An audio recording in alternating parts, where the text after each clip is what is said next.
What's up, metalheads? You're listening to Death Metal Dave in your face on YouTube.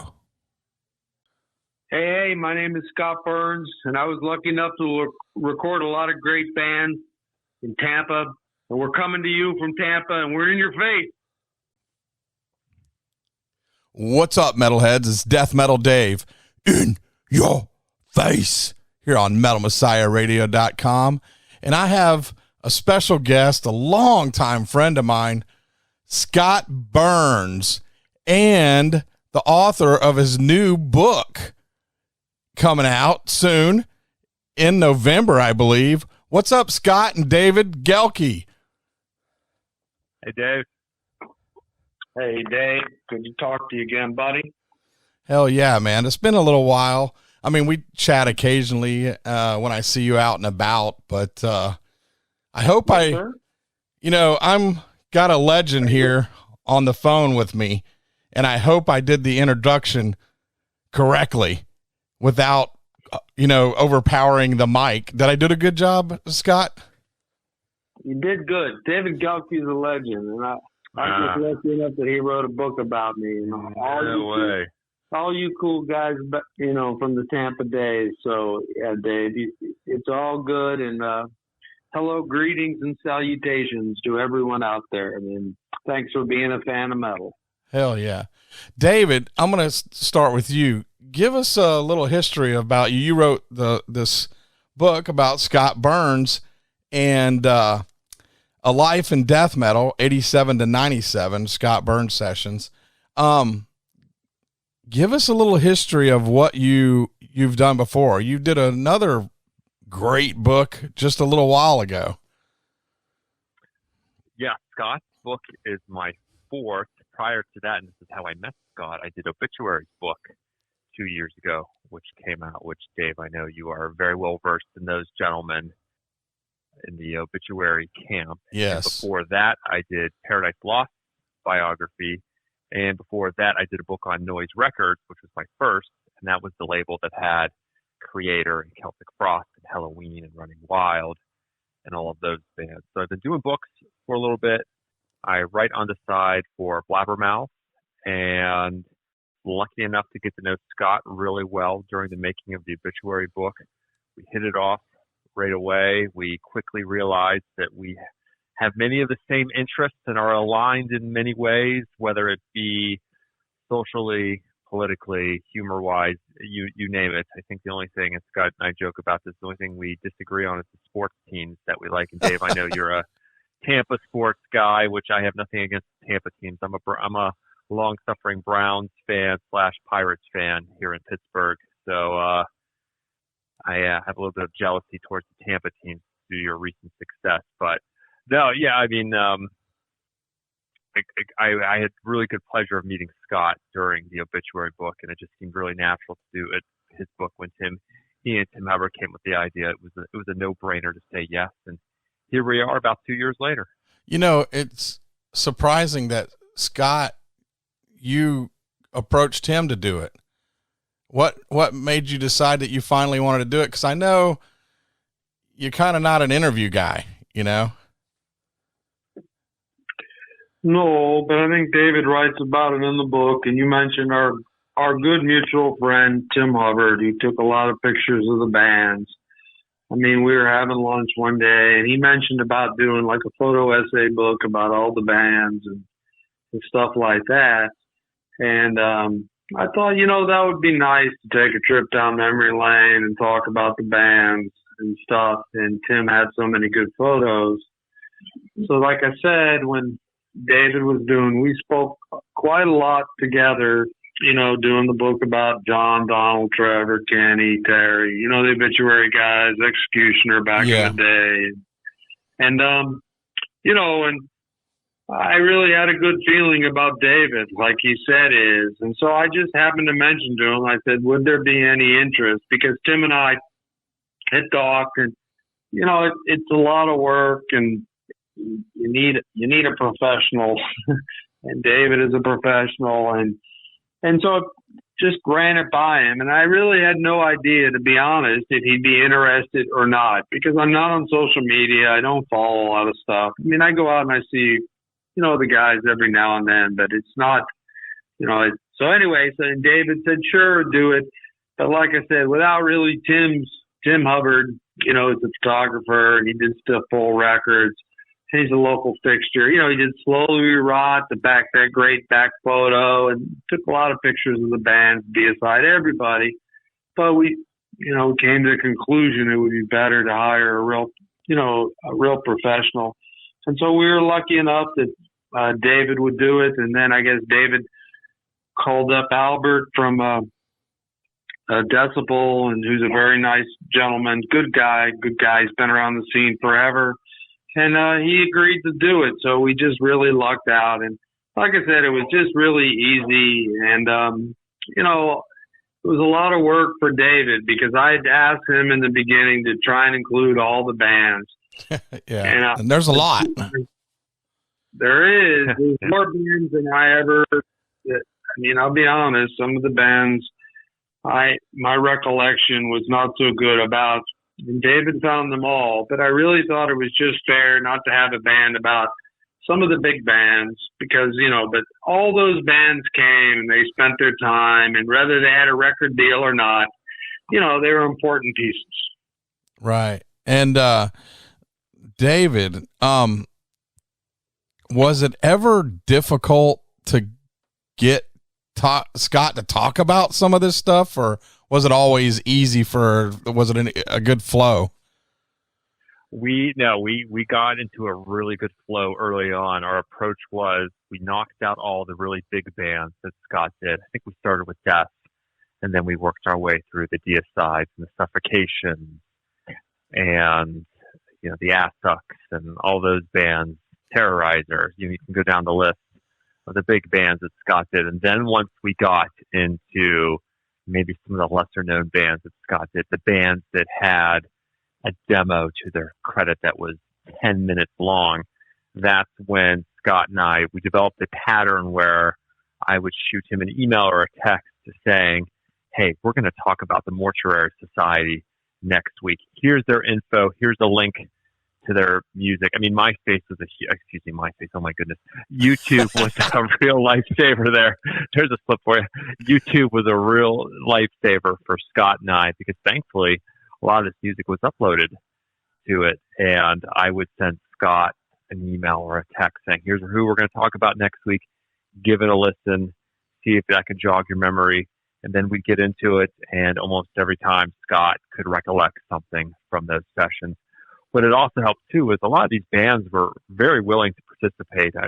I think we had maybe just one or two bands turn us down in general, and just a bunch we just couldn't find. So I think the book has 69 bands, but Scott probably did closer to between 80 and 90 would be my safe assumption. But a lot of the bands, these smaller bands that had the one or two demos, they were always super quick to respond, and they would share their memories, and then that's what sort of charged Scott's creative juices too during our interviews. So it was very complimentary there, and that's really what made the foundation of the book. Because Scott attests to this, and I don't blame him at all. There are some bands that he hadn't listened to for 30 years. Right. Once Scott was done, in '97, early '98, he was done, and it was sort of a really cool exercise to go through for Scott and find these bands, and we were blown away by some of them. I mean, there was a couple within the book, and we point them out that we were wondering, well, why did this band blow up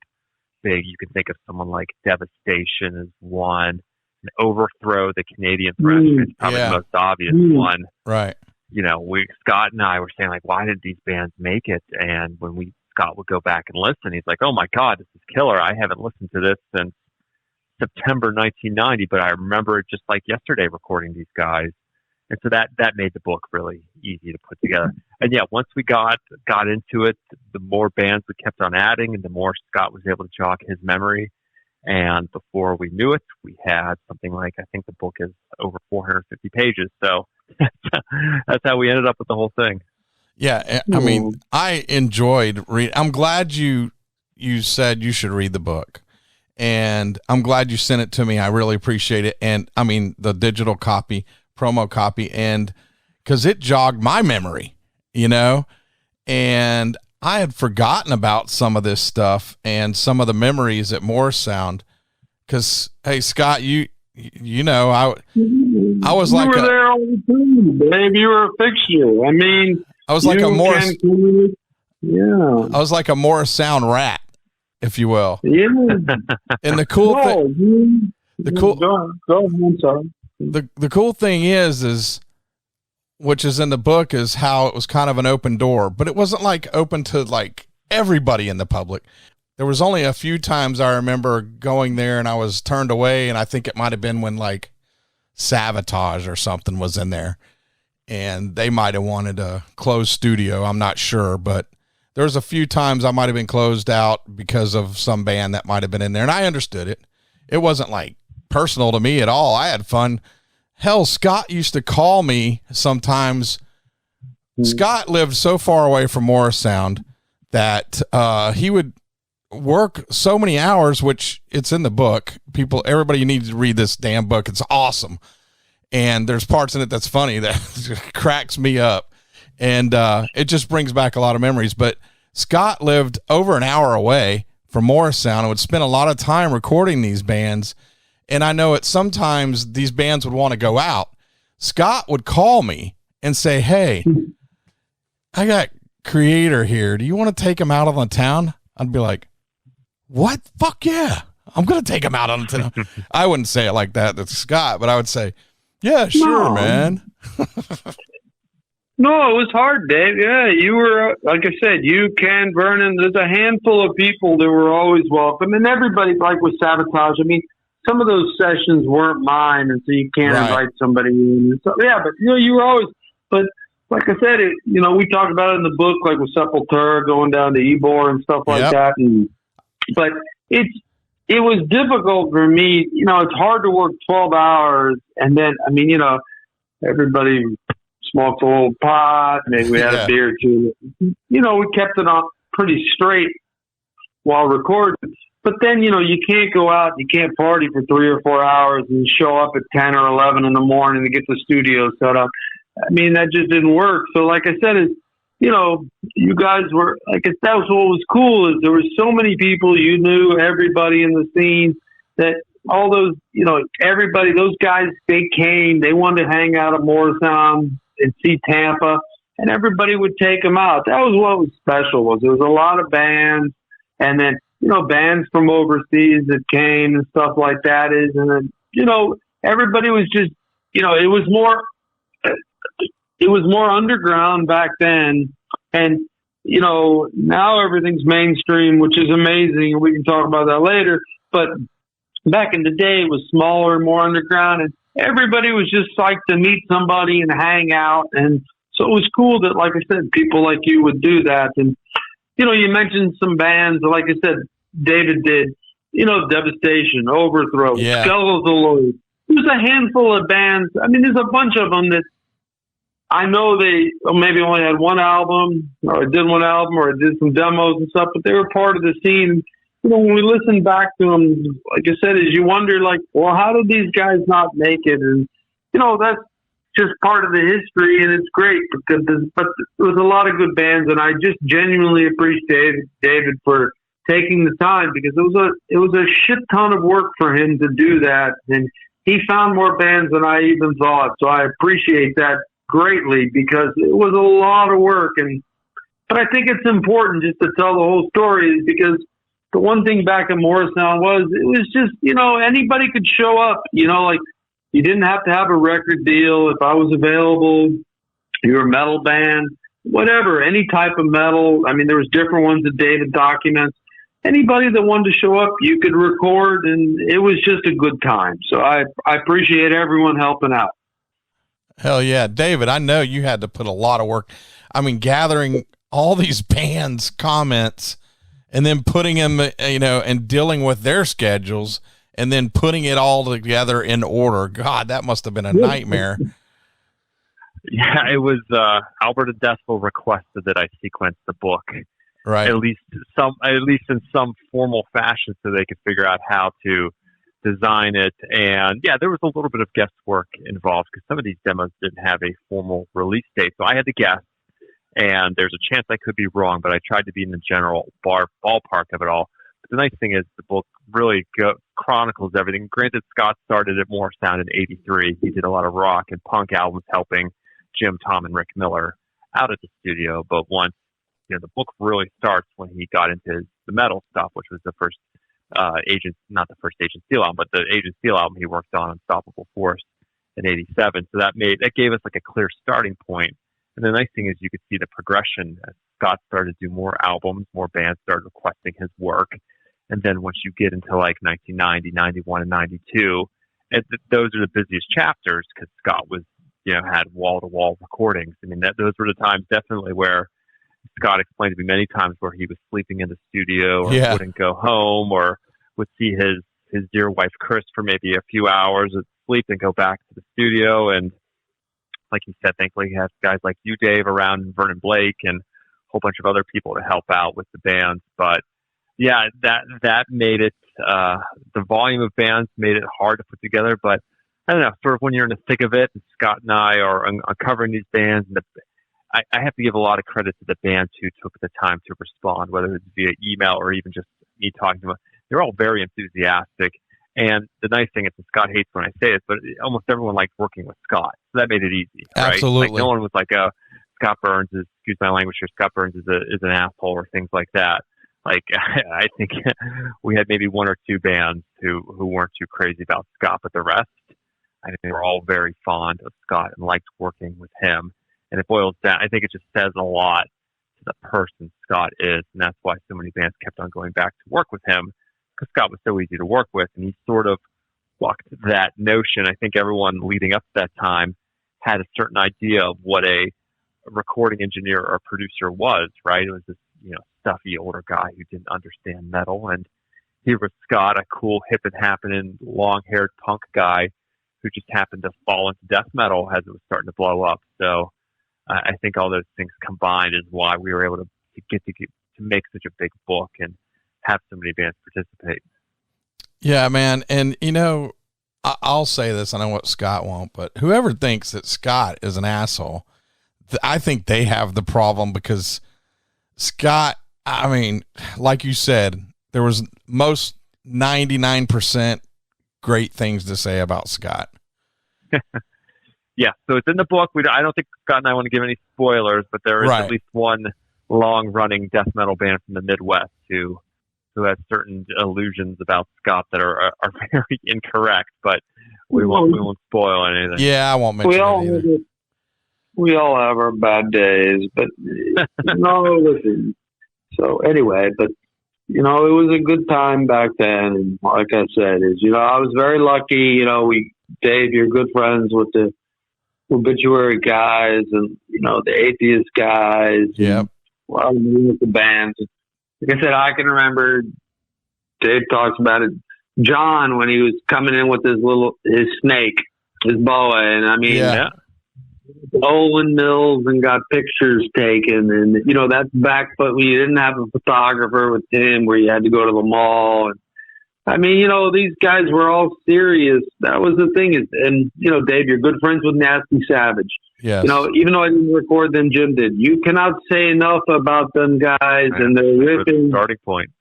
They were Sabotage, Avatar. I mean, Dan Johnson. I mean, it was a melting pot of just. I mean, I was just lucky. I was there. I was young and but there was a lot of cool things happening.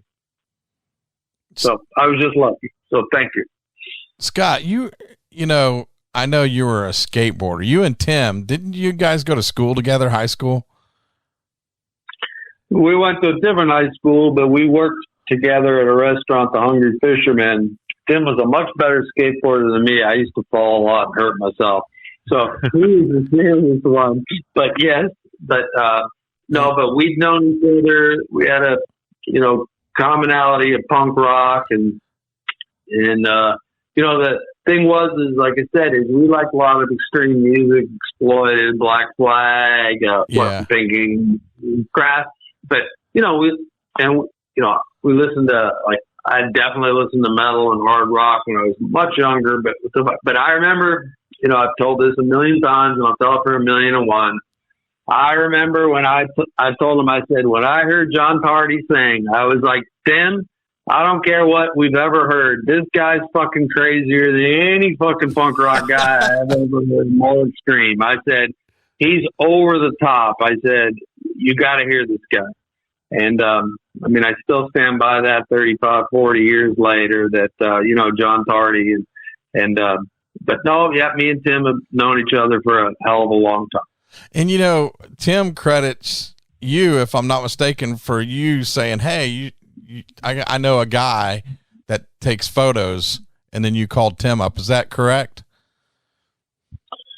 Yeah, I think they were looking for a photographer, and then, we're talking about Tim Hubbard, by the way. Yeah. No. So that, no, I think the bands were looking for a photographer, and then a friend of my wife's, Chris, Rob Mayworth, he did the artwork for Slowly We Rot, his wife's husband. I think they were looking for the photographer. And I just said, hey, I know my buddy Tim, right? I think that's how it all went down, right? Yeah, something like that. Yeah, he said that's what he told me, something like that.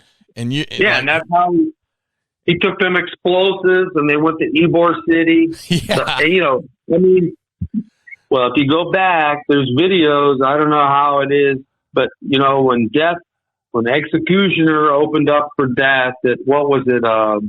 Sunset Dave, Club. Sunset Club. Thank you.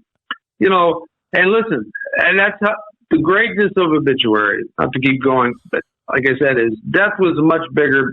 Yeah. There were more. Nobody was big back then, but they were more famous for sure.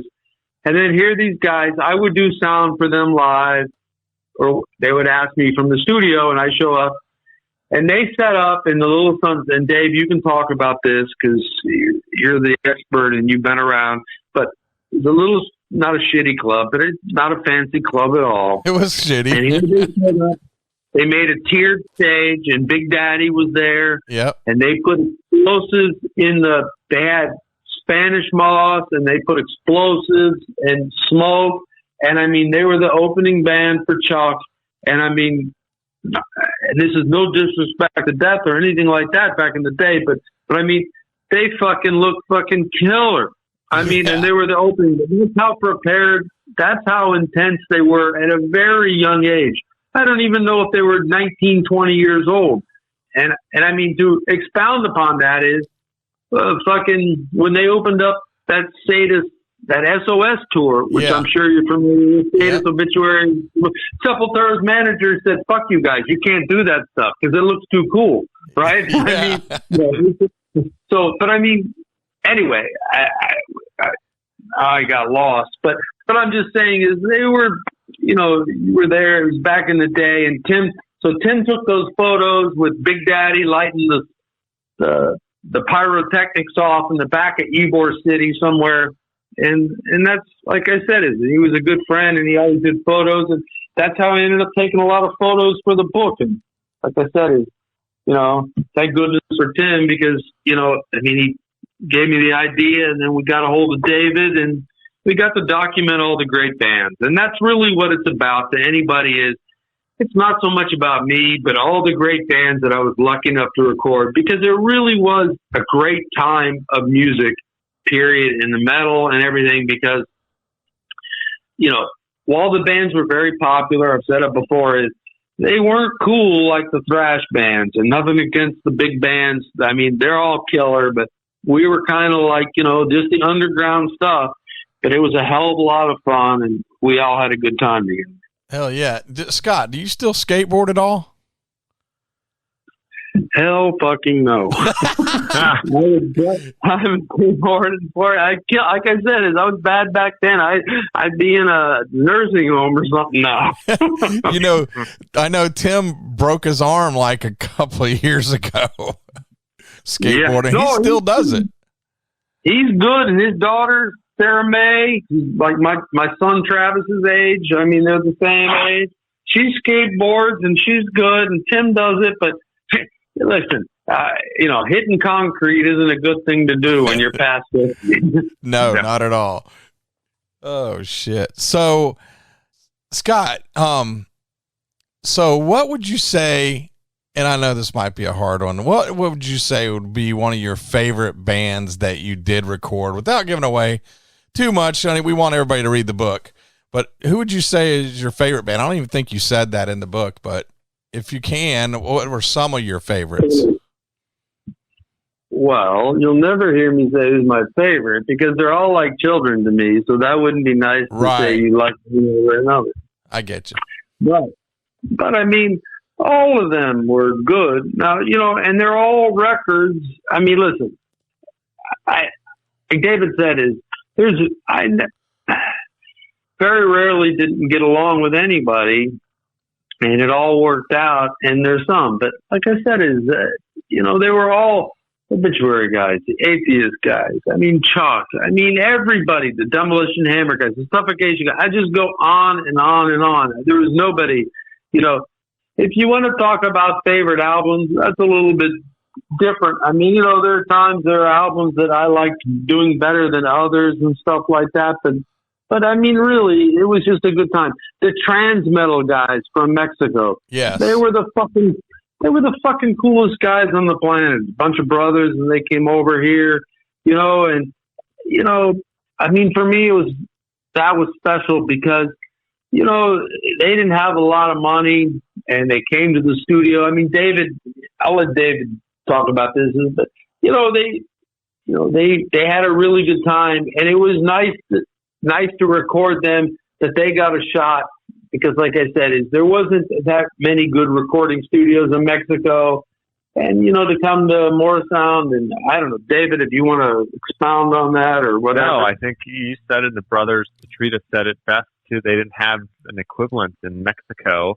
And for them to come up to Morrisound was a huge deal. It's like the holy grail of death metal recording for them. And Scott says in the book that they took it very seriously. They were grateful to be there, and we certainly didn't name any names, but there were probably some bands who sort of took for granted recording at a place like Morrisound, whereas you had a band like Trans Metal who had a small budget. Scott did what he could, and they were just in total awe of being in such a professional recording facility.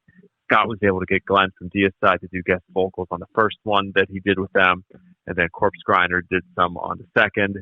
So you can imagine what it would be like being a small death metal band from Mexico. This is really your first chance to get noticed on an international stage. And here you have the legendary Glenn Benton and legendary George Corpse Grinder Fisher singing on your album, and you're recording at Morrisound, so you're assured of getting a great sounding product. And yeah, that was one of the more notable ones, because I had known who Trans Metal were, but I wasn't too familiar with them going into the book. But that was a nice band for us to unearth, and that really just sort of shows that how popular Morrisound was. I think also the cool thing about Morrisound in the book in general is this is such a moment in time, right? You're never going to have a studio like this anymore, where all these bands flock to in such a short period of time, making all these legendary albums, for the simple fact that most people can record at home now, or people record their parts separately in separate studios, and it's all mixed together. Like something like Morrisound and the death metal scene exploding in Florida, that will likely never happen again. So the book and Scott and Tom and Jim, who deserve the lion's share of the credit for their ingenuity and their expertise. I mean, they're the ones who built the studio from the ground up with Rick. I mean, Scott was there helping, right, Scott? I know you picked up a hammer and work when the studio was being built at its second location, but I mean, you can't discount the Morris brothers and their brilliance. They really gave Scott the tools to do what he did best. So, yeah, it's just a great moment in time, and I guess it sort of breathes nostalgia into the whole thing, because we're likely never going to see anything like this again.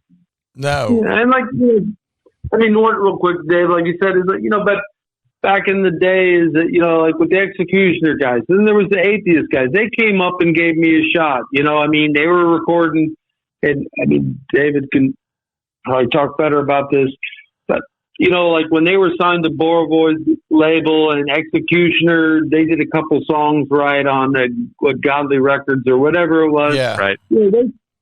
They came up and gave me a shot. And I mean, Kelly and Steve, Rand, and Roger, rest in peace. I mean, there were just good bands around at the time. And I was lucky that, they were nice enough to trust me and stuff like that.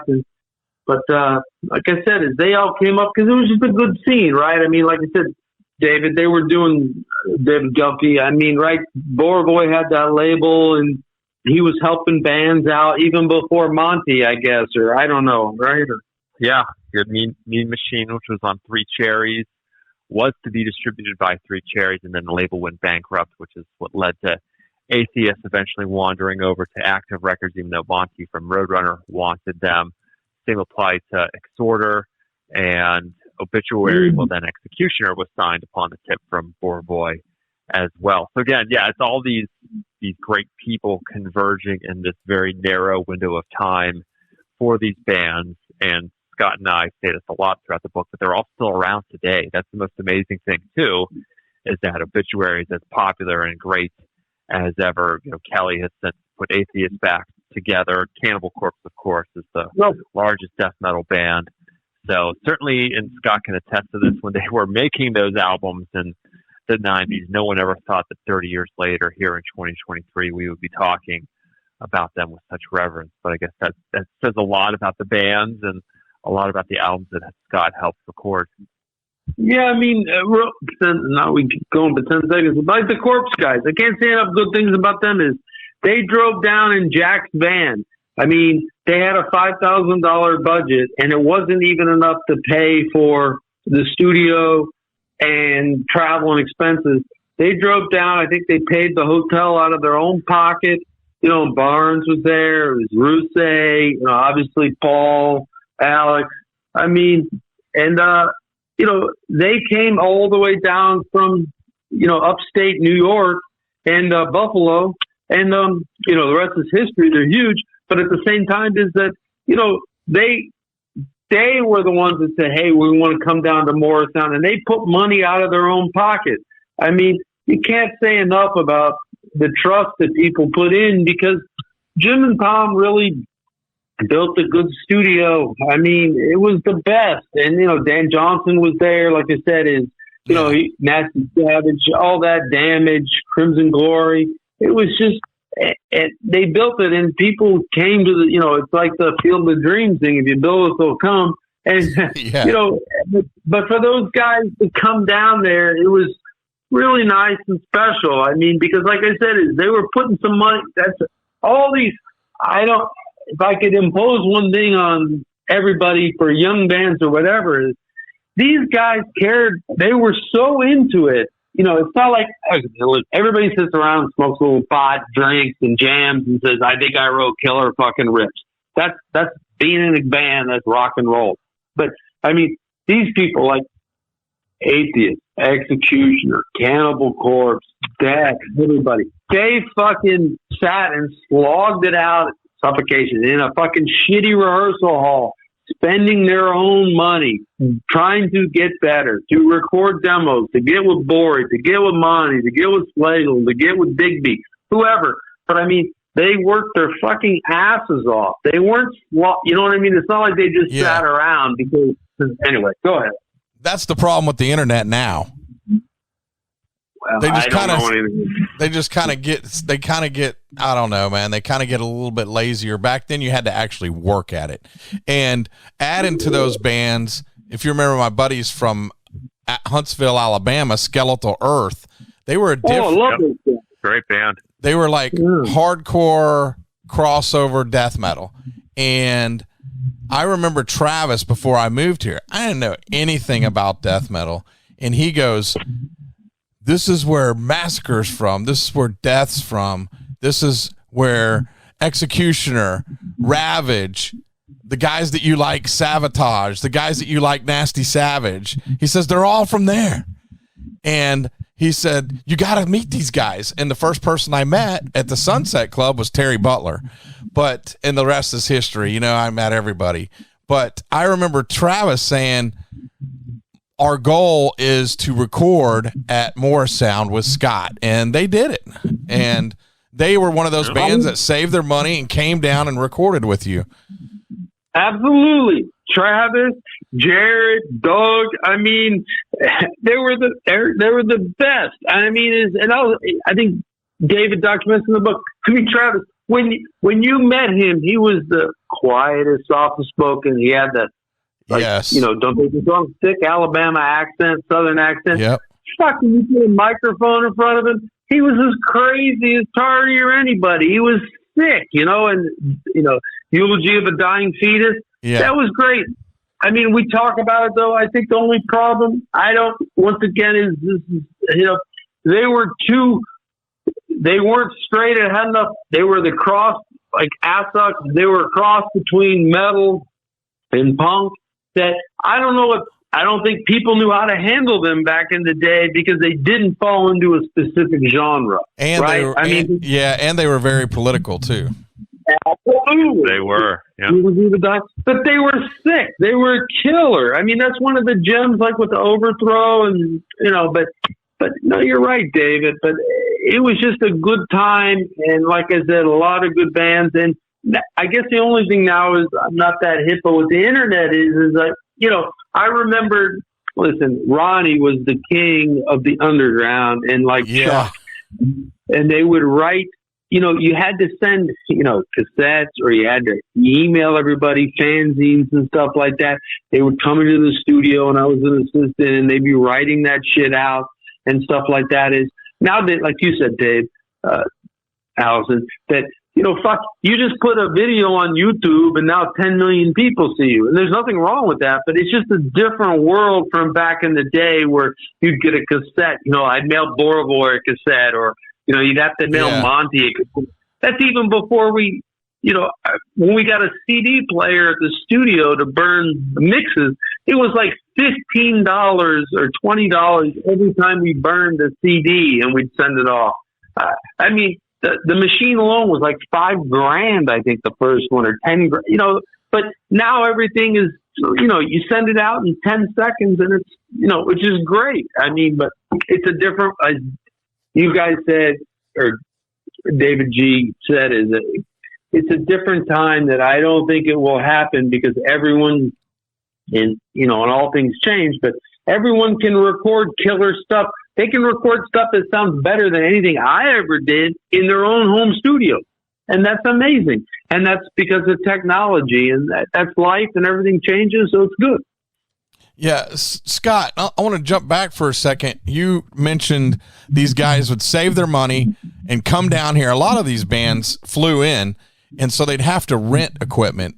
Now, didn't Donald Tardy leave a drum set there so bands didn't have to lease a set, or am I wrong on that one?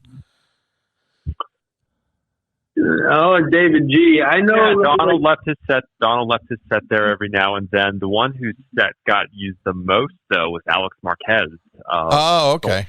And Malevolent Creation. But no, Donald definitely left his Yamaha kit there that was used on a few of the recordings.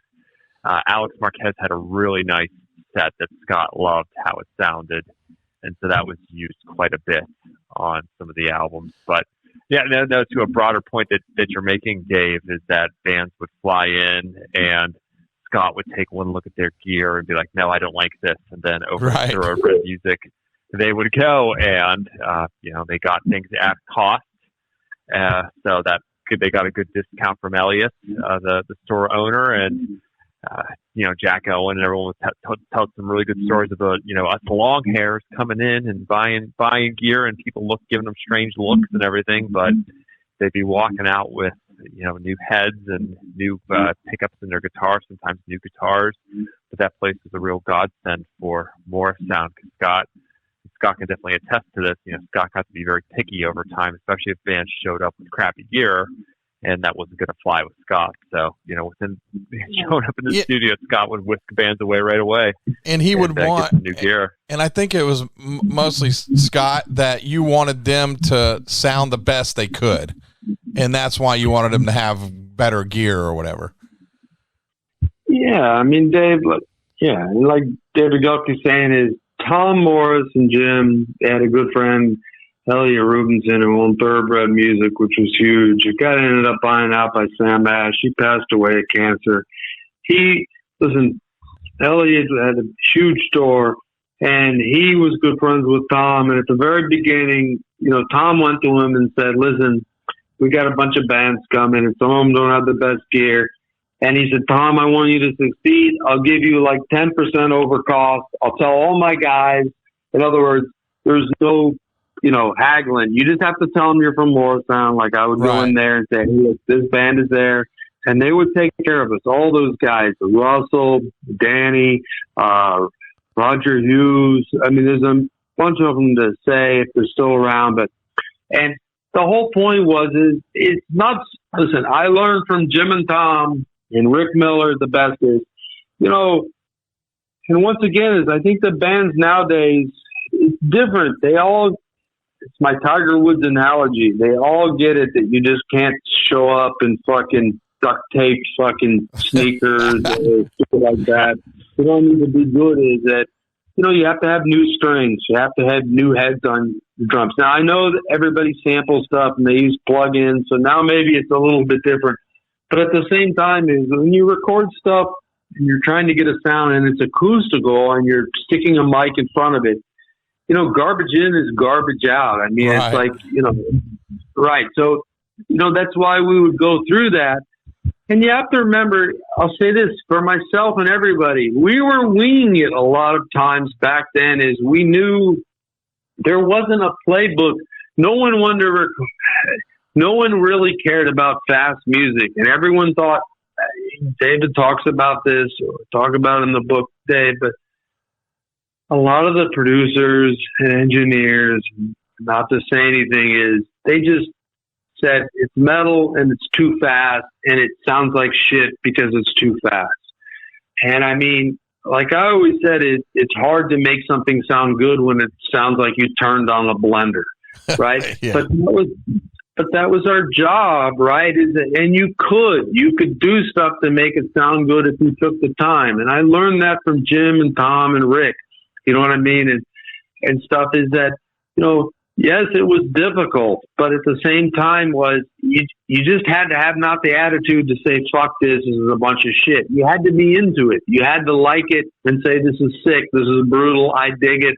I think it's good. And I think these guys deserve a fair shot. And so back to the musicianship or the strings and stuff, like I said, I think nowadays, all these guys got string, they have like string endorsements, guitar endorsements, amp endorsements. They're not playing through some crap. I mean, They realize it's good. But back in the day, no one really they were like, oh, you're just, no one, you're supposed to sound, or whatever, blah, blah, blah, blah. But anyway, it's all good. But yes, it's important, if you go in there, it's like, why don't you change the oil in your car for 100,000 miles? Because your engine will fucking blow up. Why do you use the same kind of strings for 250 songs? Because they sound dead and they're not going to sound good. Why do you put duct tape on your head? Well, I don't have any money to replace them, or so why does it sound dead? I mean, anyway, that's it. So, yeah, I gotcha. Good analogy. Well, I don't know, but duct tape my tires. I got a hole in my tires, so I'm gonna duct tape it.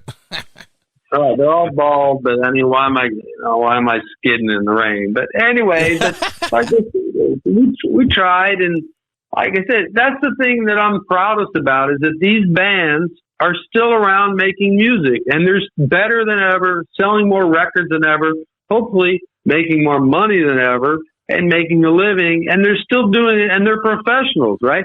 I'm sure when they go into the studio now, they don't need some hack named Scott Burns telling them, oh, the fucking tune. They know all this stuff.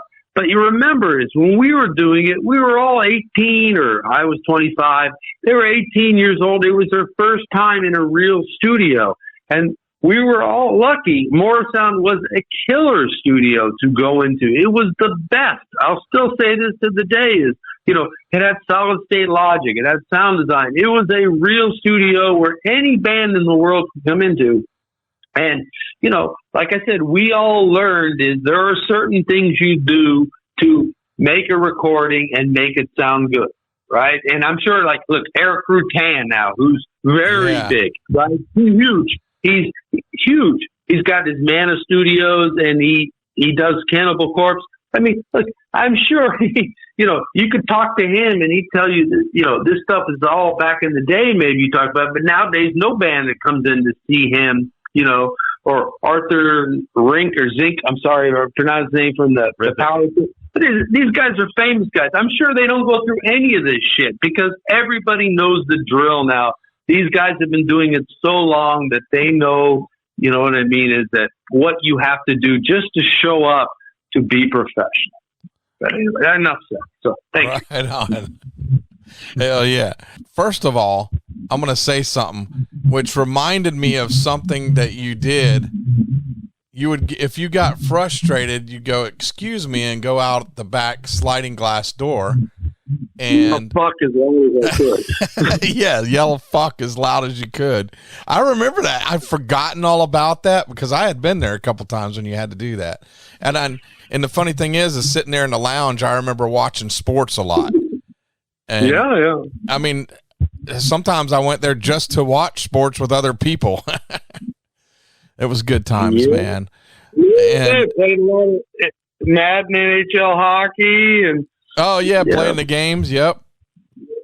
That was but I used to when I get pissed, I'd go out and I'd yell fuck at the top of my lungs because but anyway, sometimes it was stressful. But go ahead, then. I don't know how and that was your way of getting rid of the stress. I don't know how you. I mean, I absorb a lot of stress myself. I handle it at work, but you, man, dealing with all those rock star attitudes with a lot of guys. I don't know if you got it a lot, but I can only imagine having to deal with so many different personalities in a band, and they all want to comment on how they want it to sound or do this or whatever. It had to be stressful at times, Scott.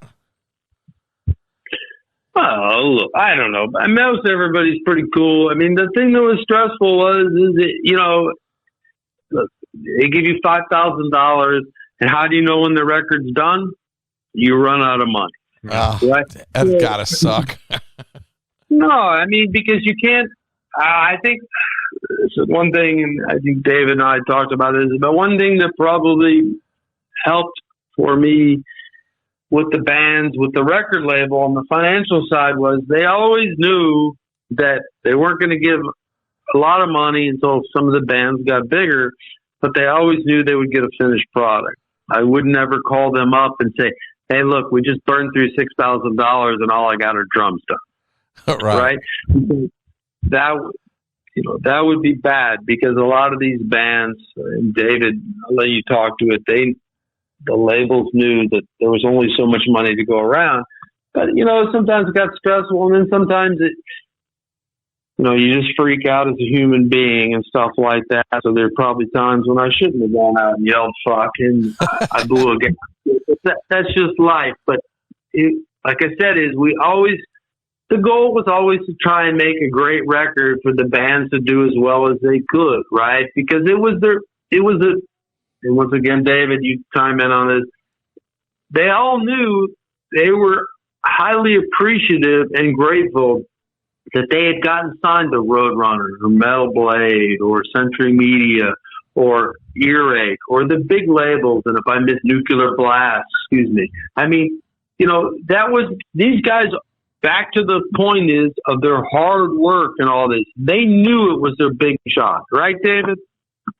Yeah, no, I think the bands, you never really had too many issues. It was always the people at the label breathing down your neck to have something turned in. The expectation for Scott was, he became the $5 pizza guy, as he joked. Right, Scott was given $5,000 to make a record in 10 days with a band who had never been in the studio before, playing a very chaotic style of music. And that's often what led Scott to work 12, 14-hour days and then open up that sliding glass door and yell "fuck" really loud when a band would come in and not know how to tune their instruments or figure out their parts.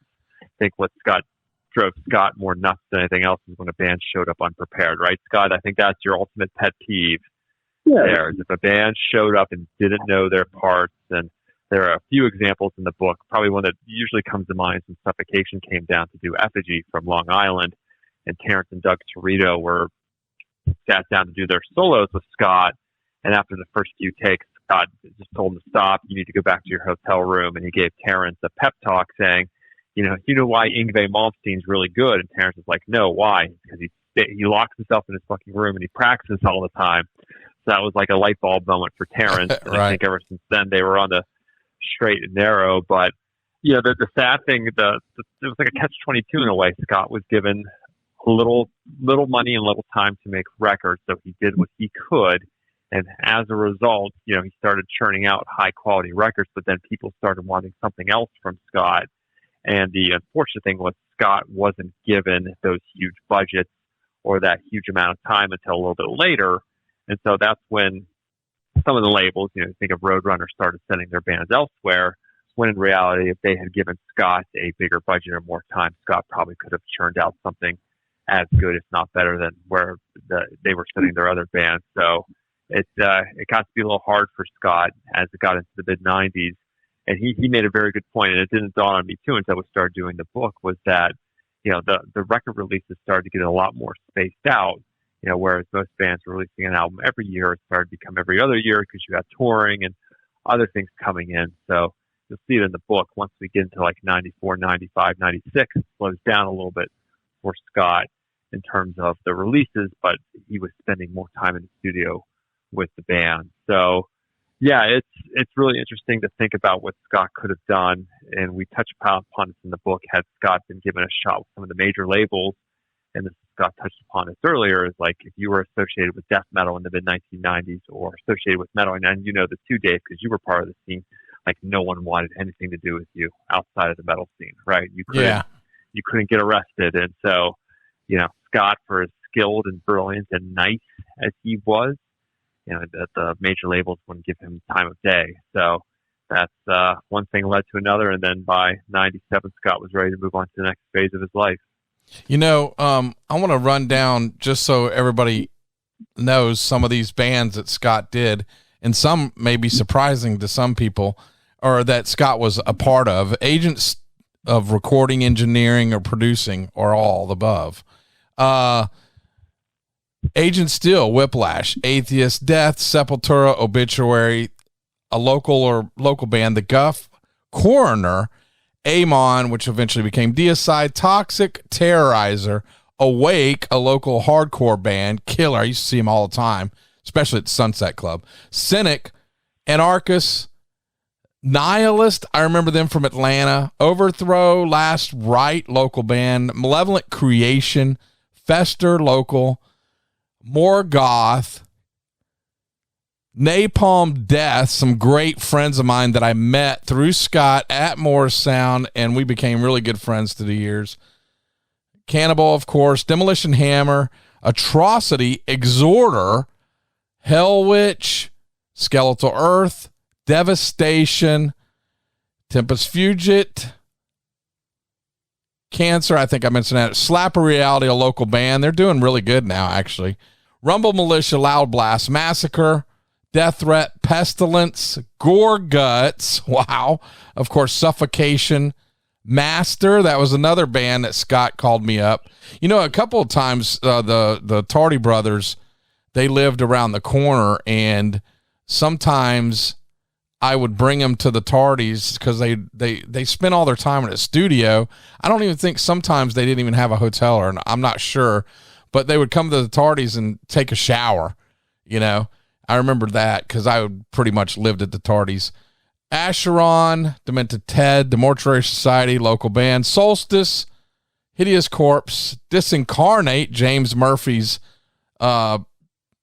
project, if you will. Epitaph, local, Brutal Mastication, Raped Ape from South Florida, who later became, can't remember the name, Pain God. I think they were Pain God. Thank you. Yes. Yes, Pain God. The Henchmen, Trans Metal, Loud Blast, Psychotic Waltz, Gravity Kills, and the KMFDM remixes. I do remember reading about that. I never knew that, though, before this. Vital Remains, Eyewitness. Wow, Ralph Santola, rest in peace. Yep. Infernal Majesty, 6 Feet, of course, Internal Bleeding, and several others. And let's get this straight. This is not all the bands that Morrisound was famous for. They had Savatage, Nasty Savage, bands like Seven Mary 3, Saigon. Let's not forget Morbid Angel. Morbid Angel, that's right. And yeah. Oh man, Iced Earth is another big one that they. Iced Earth, sure. And Crimson Glory. Yep. And Saigon Kick, and Warrant recorded there also. Warrant, that's right. Don't forget about them, Dave. But and Kevin DeBro came. I mean, Kevin DeBro came. You remember them, Dave? Juliet, the haircut. Oh yeah. Came. I mean, Jim and Tom and Rick had it going on. I mean, it's so funny that studio was badass. I remember my band, I was in a funk alternative band, and then I was in a death metal band later. Death metal band never really recorded. The funk alternative band, we recorded a studio in Pinellas Park, and I walked in there after being a seasoned veteran of walking into Morrisound, and I was telling my band members, this is a studio? You know? I was like, why aren't we at Morrisound? And they were like, well, we need money. And that, you know, I would have preferred Morrisound, but, you know, that was what we could afford. And we got what we could afford. It was not Morrisound, that's for damn sure. And but Dave, it goes back to the dedication of these guys. Is they were spending money out of their pocket, and it wasn't cheap money. You're talking $60 to $120 an hour for a bunch of fucking dudes, rock and rollers, fucking, you know, kids. I mean, that was big money. Doing demos, right? Yes, and yeah, it was dedication, and I see a lack of that. Even the flyers back then took dedication and time, and the promotion of your shows, you'd have to actually hand out flyers, physically go to places and put flyers up. It's lacking nowadays. If I used to book, and I still use the old school. I still do benefits, and I'll use the old school method of hitting the streets. You have to. To me, I think you have to. And I think some of the bands don't understand that nowadays, the newer bands, what it was like back then. We can tell them till we're blue in the face, but unless they experience it, they don't know. But Scott, what made you finally decide to call it quits? I know you were tired. Maybe you were tired of the long hours and you just wanted a regular life, or? I think David can talk about this, but you know, death metal kind of had its peak, and the big bands were still doing records, but not as many. The labels weren't signing everything that moved, and so there were less bands coming. And like David G said, is that, you know, these bands now, the big bands, I mean, all of them, Obituary, Corpse and stuff, they're doing world tours now. I mean, or they're out for a year or so on the road.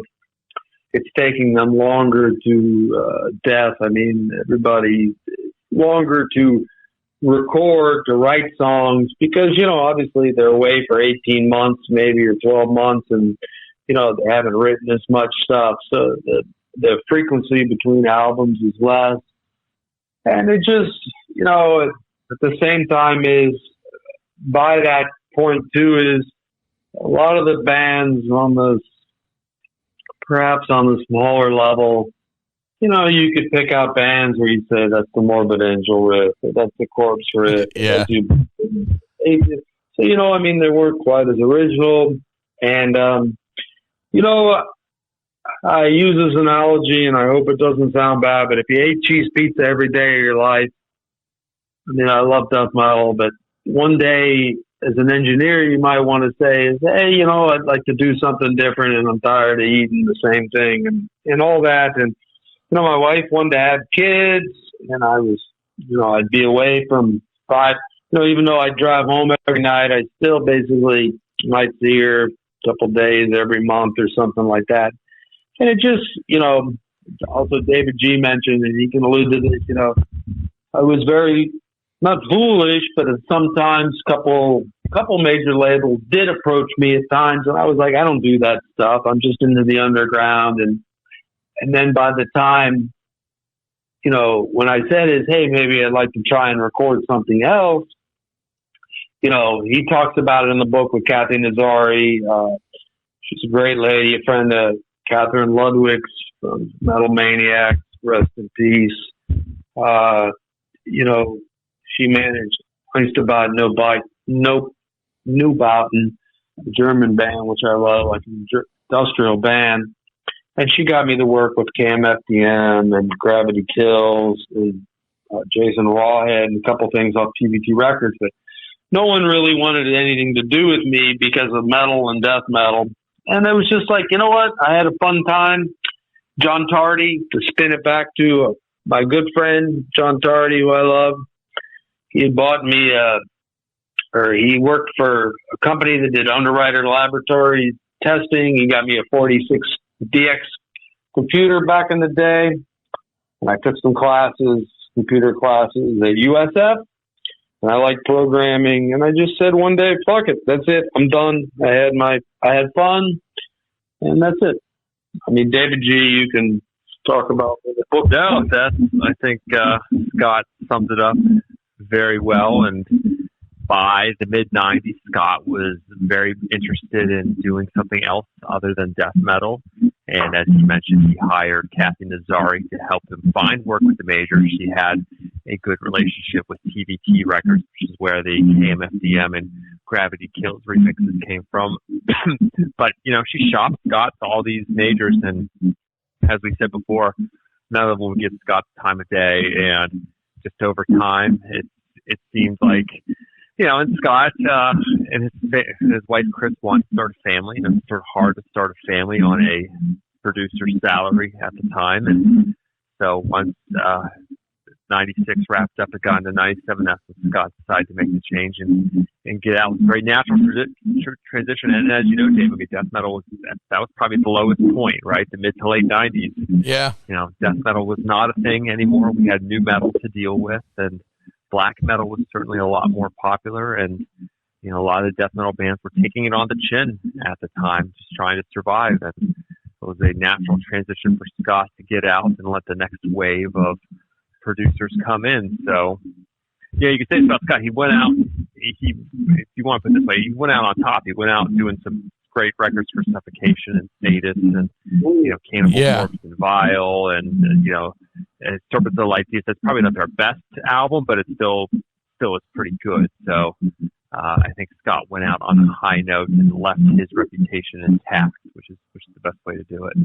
Despise the Sun, that was fucking. Despise the Sun, Suffocation. Yep. You know, I'm going to let you go pretty soon, but Scott, I wanted to touch on, I forgot to mention earlier, but you did some backing and gang vocals on some of these albums. Did you have fun doing that?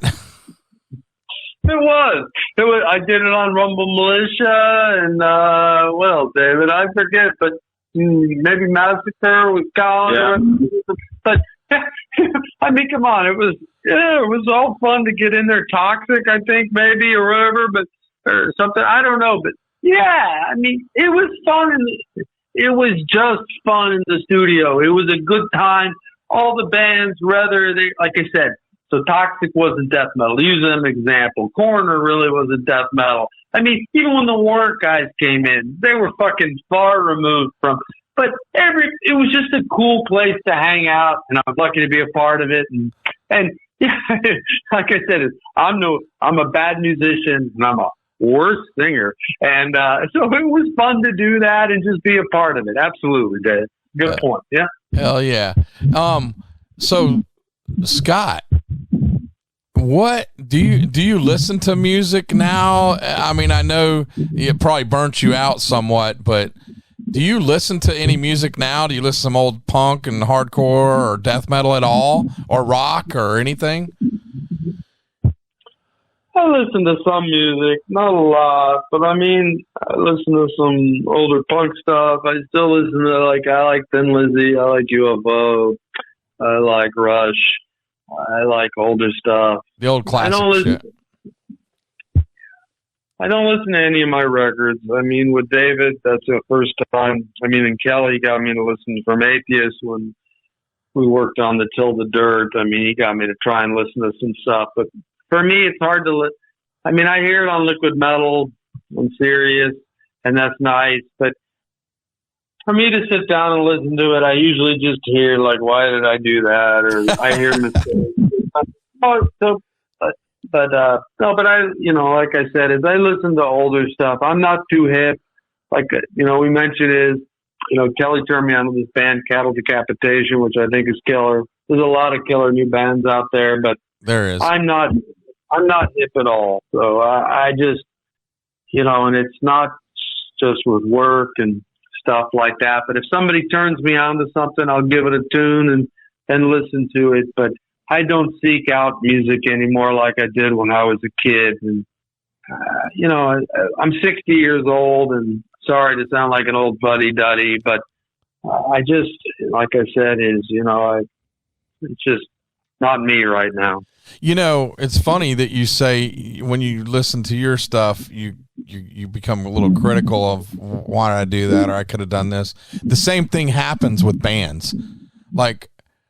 I don't know how many times I've been with some of the obituary guys, and we'll be in a bar and somebody will see Trevor or John or somebody in there, and they'll want to play obituary, and then they'll turn to me and go, "Please tell me you didn't play this shit. I don't want to hear my shit. God, I play it 500 times a year, And so I understand what you're saying about that. David, I guess you're into death metal. I would think you are, since you write about it. Oh, absolutely. Sure. What all styles of music are you into? I'm eclectic. I listen to everything. I always tell everybody, all my listeners, if it's good to my ear, I'm listening to it. I listen to bluegrass and all kinds of shit. I'm sort of the same. I'm definitely primarily a metal guy, no doubt. Basically every style of metal. Maybe new metal is the only style of metal I don't like, but I'm probably not alone in that feeling. So, but no, I primarily listen to metal, but like Scott, I like Thin Lizzy and classic rock, and every now and then I'll listen to The Cure or Kate Bush when I'm feeling eclectic, and classical music, things like that. But primarily, I'm pretty much a metal guy, like yourself, Dave. But mostly these days, because I've been writing about it and working at it, it's been death metal. All the classics, and some of the newer bands are great too, and everything in between. So the great thing about metal, there's no shortage of bands to get into, especially nowadays. Holy shit. Yeah. Yep. The internet really flooded it. Sure thing. Yeah, which is great. I remember, I was just going to say, I remember when we first talked to David G, he did the Paradise Lost book, and I remember him, I was reading that they did, and help me out here, David, they did a cover of Bronski Beat. Yes, Small Town Boy. Boy. And I was like, really? I mean, you talk about a juxtaposition of bands and sounds. From Paradise Lost, it's heavy, right? Yeah. You get to Bronski Beat, I was like, wow. So it's good to listen to different stuff. So. Yeah, absolutely. Well, Scott, what do you do in your spare time? I know you hit your boat, and you ever make it to any sporting events? I've still got the invite out there. I got a Carolina ticket for you if you want it. Well, I appreciate that, Dave. We'll see. Yeah. No, we go camping. My family, I go camping and try and get away, and then I just work a lot.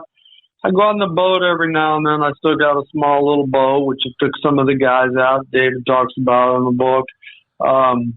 but I mean, I don't go as much as I used to, and stuff like that. But no, I like sports. I like to go. I'm a big Rays fan more than the Bucks fan lately. I mean, just in the last 10 years, and it's not. I still love the Bucks, but it's good we won Super Bowl. But I like the pace of the Rays play, baseball plays every night. And it's something I can walk in and watch Monday, Tuesday, Wednesday, Thursday and watch. And, but no, I love sports. I like lightning. I don't understand hockey because I'm an old guy. But that's it.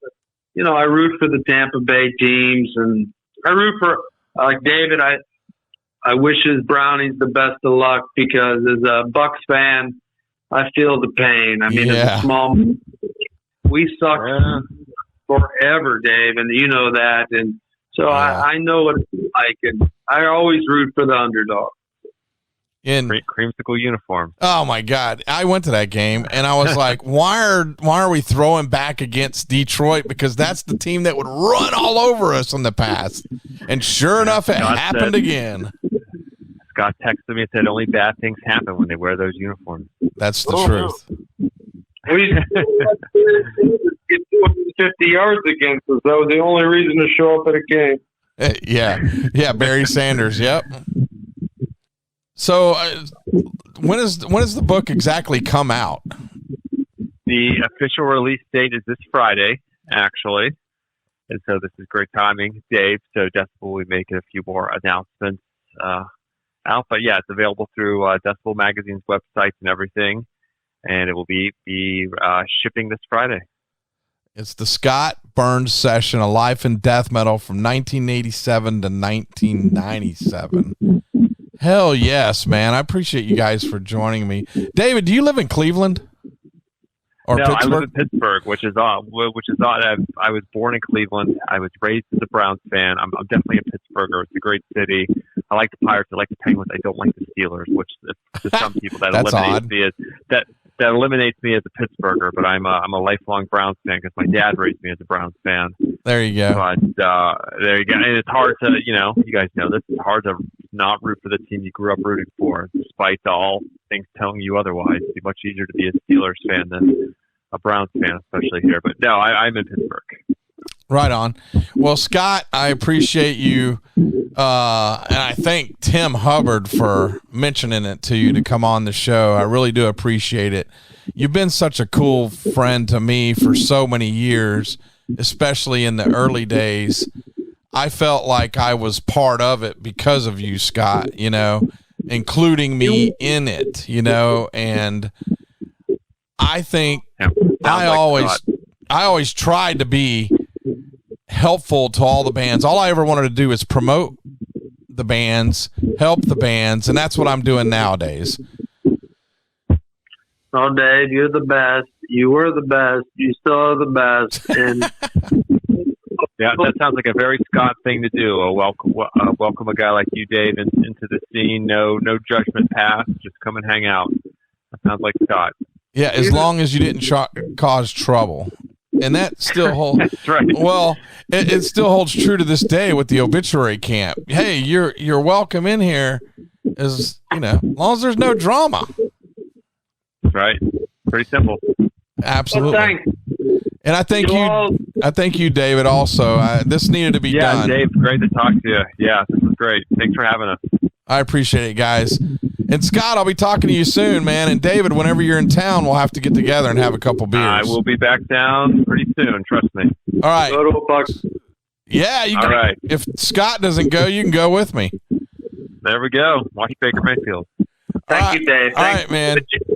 Appreciate it, Dave. Scott and David. Thanks, Scott. Take care. Good night. All right, good night. Bye.